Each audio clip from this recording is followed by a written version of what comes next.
नमस्कार भाइयों, नमस्कार मेरे मित्रों। भाई मैं विकमोहन आपसे एक बात कहना चाहता हूँ कि आप एक त्यागी समाज से हैं और मैं बहुत सम्मान करता हूँ त्यागी समाज का, क्योंकि शायद जितना मैं त्यागी परंपरा और त्यागी इतिहास के बारे में जानता हूँ इतना आप भी नहीं जानते होंगे। अगर मैं आज आपसे एक बात कहूँ ना कि त्यागियों का ईरान पे शासन था तो आप मानेंगे नहीं।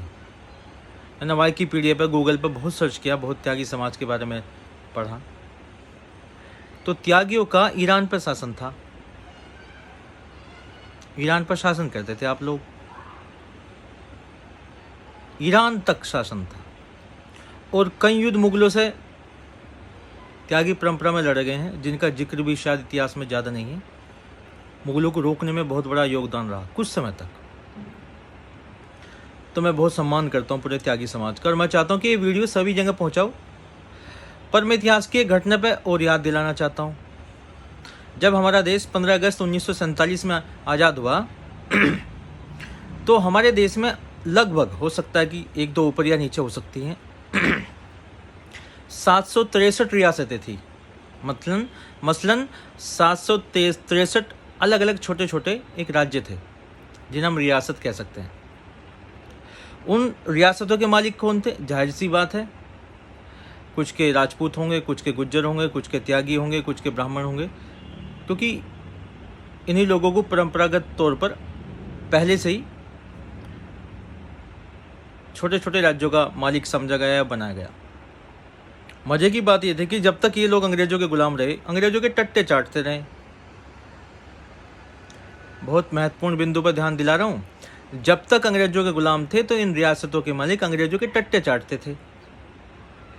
और जब चंद्रशेखर आज़ाद, भगत सिंह जैसे, खुदीराम बोस जैसे, सुभाष चंद्र बोस जैसे, ऐसे कितने लाखों करोड़ों लोगों ने अपनी प्राणों की आहुति दी, देश को आज़ादी मिली, तो ये जो अंग्रेजों के टट्टे चाटने वाले रियासतों के मालिक थे ना, जिसमें से तुम भी एक थे, तुम्हारी बिरादरी के भी निश्चित तौर पर होंगे, इन्होंने क्या कहा? नहीं जी, अब तो देश आज़ाद हो गया, अब हम अपनी अपनी रियासतों के मालिक हैं। मसलन जब तक ये गुलाम थे तो अंग्रेजों के टट्टे चाटते रहे, उनकी झांटों के बाल सूंघते रहे। अरे जैसे ही बहुत सारे नवयुवकों ने अपनी प्राणों की आहुति दी, आज़ाद होने के बाद इन्होंने कहा नहीं, हम देश में सम्मिलित नहीं होंगे। और ये कोई और नहीं थे, ये ऐसे ही तो लोग थे जैसे तुम बचा रहे हो। तुम किन्हीं और तरह के लोगों को नहीं बचा रहे, यो आदमी ठीक उसी रियासतों के मालिक जैसा है। जब तक इसे गुलाम रखा जाएगा, यो टट्टे चाटेगा, अपने ऊपर मुगलों के भी, अपने ऊपर अंग्रेजों के भी। और जैसे ही इसे मिलेगी थोड़ी आज़ादी तो ये अपना साम्राज्य कायम करेगा, और तुम जैसे लोग ऐसे लोगों के साम्राज्य में गुलाम बन के रहोगे। ये वे लोग हैं जो आने वाले टाइम में मुगलों को अपनी लड़कियां ब्याह देंगे। राजाओं की लड़कियों को शायद सम्मान मिलता होगा वहाँ पर, हमारी लड़कियों को, हमारी बहन बेटों को नहीं मिलेगा। तो आज त्यागी समाज इसके लिए खड़ा हो गया। इस कोई क्रांतिकारी है? एक स्त्री को धक्का दे रहा था, ये परशुराम का वंशज। अगर ऐसे परशुराम के, वैसे तो है ना, हम लोग बड़े डरे हुए लोग हैं। जैसे गुज्जर समाज है, वो मिहिर भोज से अपने आप को जोड़ता है। गुज्जर समाज मिहिर भोज से अपने आप को जोड़ता है। राजपूत राणा महाराणा प्रताप से जोड़ते हैं, त्यागी परशुराम से जोड़ते हैं। पता नहीं समस्या क्या है? समस्या यह है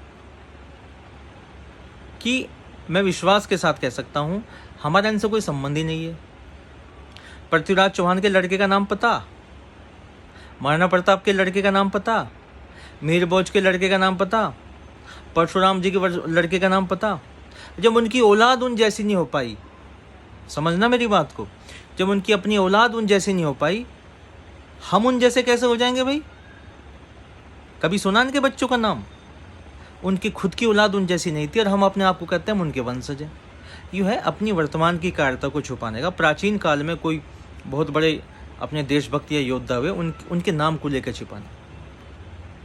अब ये जो है, इसको तुम बल दे रहे हो, ये त्यागियों का नेता बनकर उभरेगा।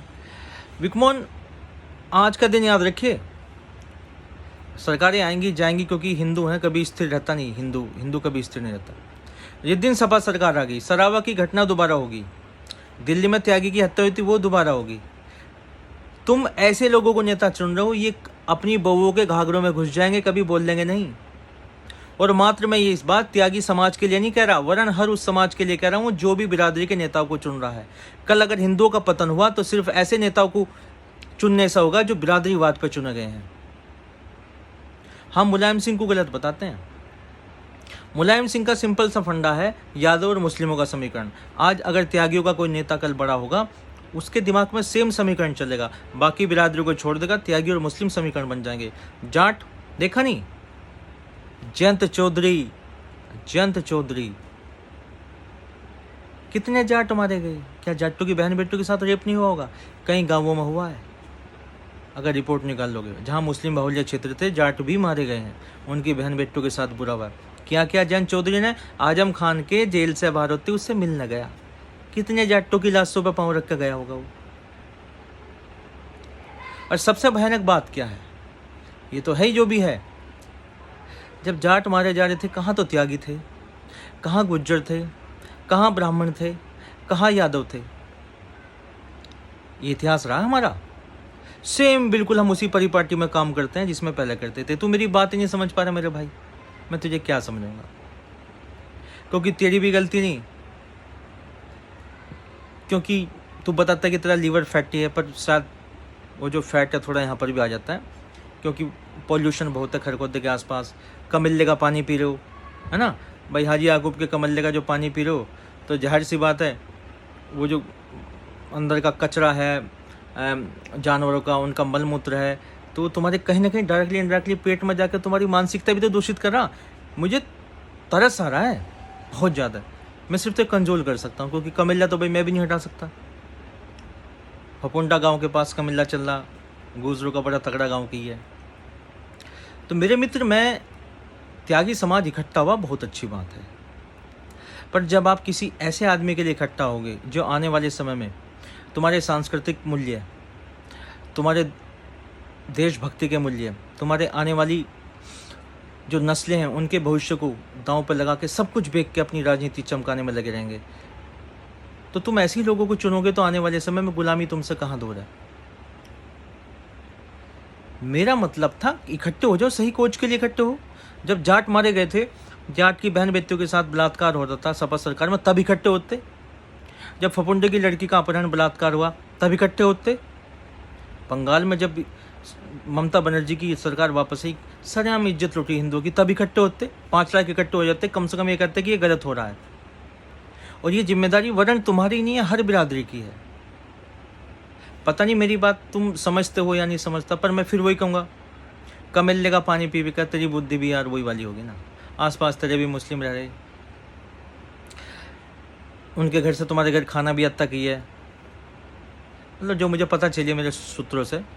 लेकिन मैं एक बात कह रहा हूँ चिक्की, हर चीज़ मजाक में ले आनी गलत है, हर चीज़। खरखोदे में अभी थोड़ा मामला सही है, अभी एक नाम से चला कि भाई त्यागियों का खरखोदा।